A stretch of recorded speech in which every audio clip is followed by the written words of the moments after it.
जय उत्तराखंड, आप देख रहे हैं यूके न्यूज लाइव। आपके साथ मैं हूं आरती। पेश है उत्तराखंड की आज की खास खबरें। जनपद पौड़ी में एक वीडियो सोशल मीडिया पर जमकर वायरल हो रहा है। वीडियो में राशन डीलर के यहां पर खराब राशन दिखाई पड़ रही है। बताया जा रहा है कि यह राशन आंगनबाड़ी केंद्र में वितरित की जानी थी, लेकिन उससे पहले ही खराब राशन का वीडियो सोशल मीडिया में तैरने लगा। सोशल मीडिया में वायरल होने के बाद जिला आपूर्ति अधिकारी पौड़ी के एस कोहली ने इस पर संज्ञान लेते हुए कहा कि सोशल मीडिया पर अधिकतर वीडियो एडिटिंग किए हुए होते हैं। उन्होंने बताया कि जिला खाद्य पूर्ति विभाग द्वारा गुणवत्तापूर्ण खाद्यान्न ही वितरित किया जाता है। देखिए, ये मामला भी आपके माध्यम से मेरे संज्ञान में आया है और आपके सामने मैंने संबंधित इंस्पेक्टर से इस बारे में जानकारी ली है। तो उनके द्वारा बताया गया कि एक कट्टा जो सील बंद था उसमें थोड़ा गेहूँ जो है खराब निकला है, तो वो तत्काल उसको रिप्लेस कर दिया गया था। ये पहले से ही हमारी तरफ से डायरेक्शन जारी किए गए हैं, यदि खाद्यान्न कोई कट्टा खराब हो जाता है तो मिलता है तो उसको तत्काल में वापस करके उसको चेंज कर दिया जाएगा उसको, क्योंकि जब चेकिंग होती है तो प्रत्येक कट्टे की चेकिंग करना संभव नहीं हो पाता है। माल ट्रकों से लोड होके आता है तो कोई कट्टा उसमें खराब निकल जाता है, इससे कोई वो वाली बात नहीं है। डीएवी इंटर कॉलेज पौड़ी के प्रबंधक गणेश नेगी द्वारा स्वयं के संसाधनों से कॉलेज परिसर में खेल प्रेमियों के लिए प्रैक्टिस स्पीच बनाई गई, जिसमें कि 2 बॉलिंग मशीनें लगाई गई हैं। आज जिलाधिकारी डॉक्टर आशीष चौहान द्वारा जहां बॉलिंग मशीनों की जानकारी ली गई, तो वहीं डीएम द्वारा दोनों बॉलिंग मशीनों का आज विधिवत शुभारंभ किया गया। इंडिविजुअल एफर्ट्स के थ्रू जो क्रिकेट को प्रमोट करने की कोशिश की जा रही है वो बहुत सराहनीय है। इसमें डीएवी इंटर कॉलेज में हमारी जो मशीन्स इंस्टॉल हुई है, 2 मशीन बॉल मशीन यहाँ पे लगाई गई हैं, उससे कहीं ना कहीं बच्चों को प्रैक्टिस में काफ़ी मदद मिलेगी। और इसके लिए गणेश नेगी जी जो माननीय पूर्व नगर पालिका अध्यक्ष हैं, उनके द्वारा यह व्यक्तिगत स्तर पर प्रयास किया गया, ये सच में एक सराहनीय प्रयास है।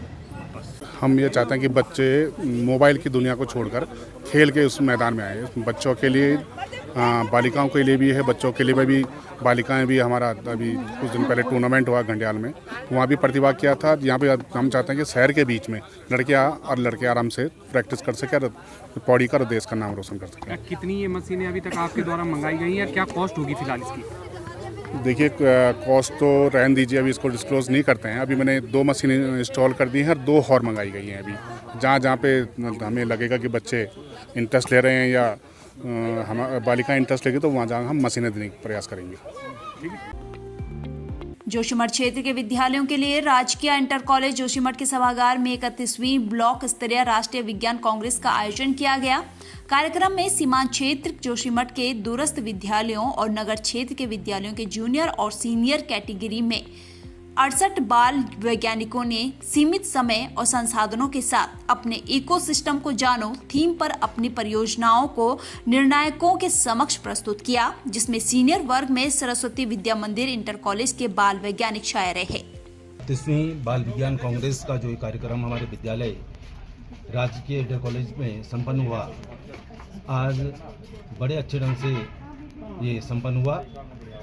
मैं इस उपलक्ष्य में अपने कोऑर्डिनेटर श्री राणा जी, साथ में आए हुए अध्यापक सभी को धन्यवाद देता हूं कि उन्होंने जो भी बाल वैज्ञानिक जो तैयार किए, उनको बहुत अच्छे ढंग से उनकी तैयारी कराई, वे उनके अच्छे प्रेरणा स्रोत हैं। मैं चाहता हूं भविष्य में भी जब कभी इस तरह के प्रोग्राम हो तो और अच्छे ढंग से ये कराई जाए।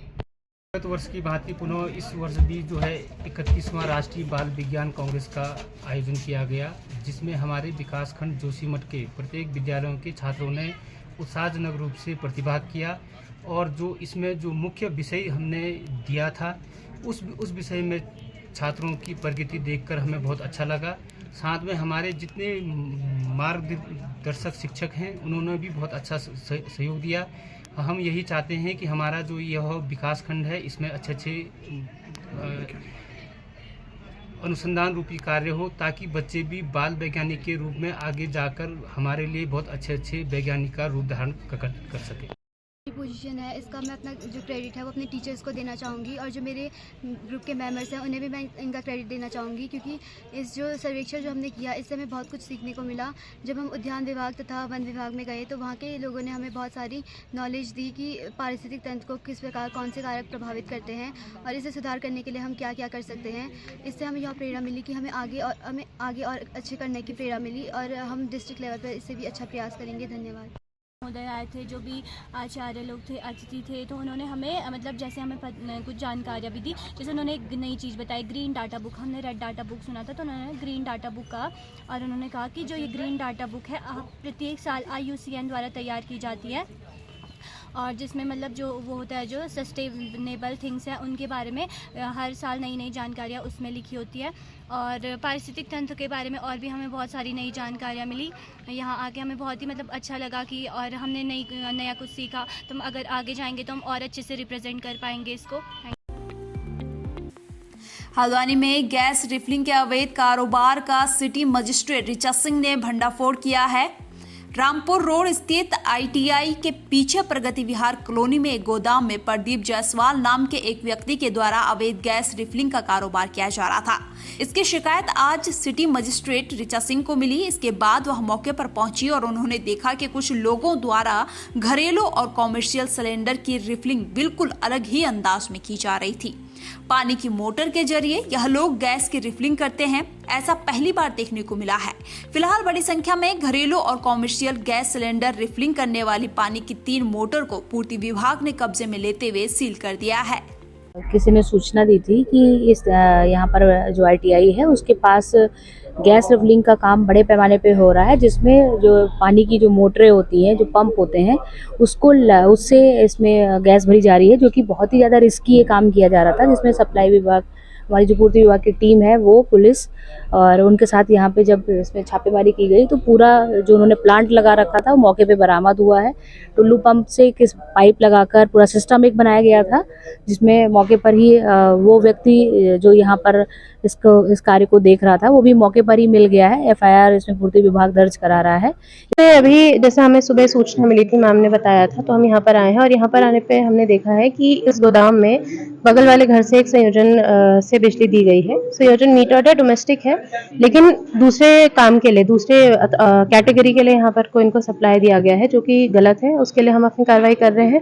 संयोजन विच्छेदित कर दिया जाएगा इनका, और उसमें जो भी हमारे एक्ट के अकॉर्डिंगली पेनल्टी होती है वो पेनल्टी इम्पोज की जाएगी। अच्छा, जिनके नाम पे संयोजन है उन पर भी कार्रवाई की उन पे भी कार्रवाई होगी, उन्हीं के उसमें आएगी कार्रवाई, क्योंकि गलत उन्होंने दी।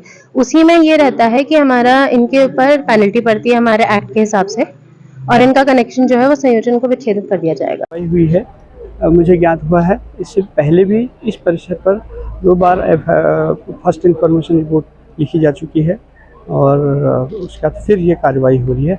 हमारे द्वारा जो भी पकड़े जाते हैं उसके हम प्रथम सूचना रिपोर्ट तुरंत दर्ज कर लेते हैं। तो कितने सिलेंडर जब्त किए गए हैं और क्या कार्रवाई की जा रही है आपके द्वारा? अभी आज वाले में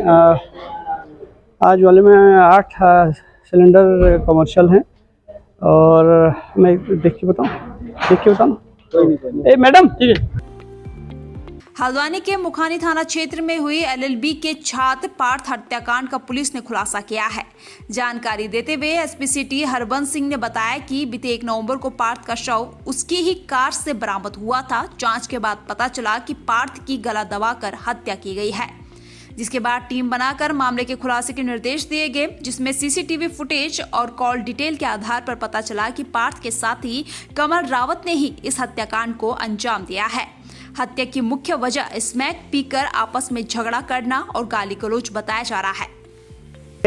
पार्थ सिंह सामंत की हत्या की गई थी और इसकी डेड बॉडी वृंदावन विहार की पार्किंग में गाड़ी में मिली थी, जहाँ से इसका पंचायत, फिर उसके बाद उसके परिजन उसको STH लेके गए थे। STH में वहाँ पर उसका पंचायतनामा किया गया, पोस्टमार्टम की कार्रवाई की गई।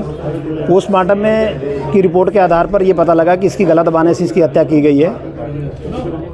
तो CCTV फुटेज के आधार पर और बाकी चीज़ों के आधार पर जब ये आइडेंटिफाई हुआ कि जब इस गाड़ी में 3 लोग थे, एक जो मृतक पार्थ सिंह सामंत था, जो अभियुक्त है जिसने मर्डर किया है कमल सिंह रावत था उर्फ बधुआ, और मयंक कन्याल था।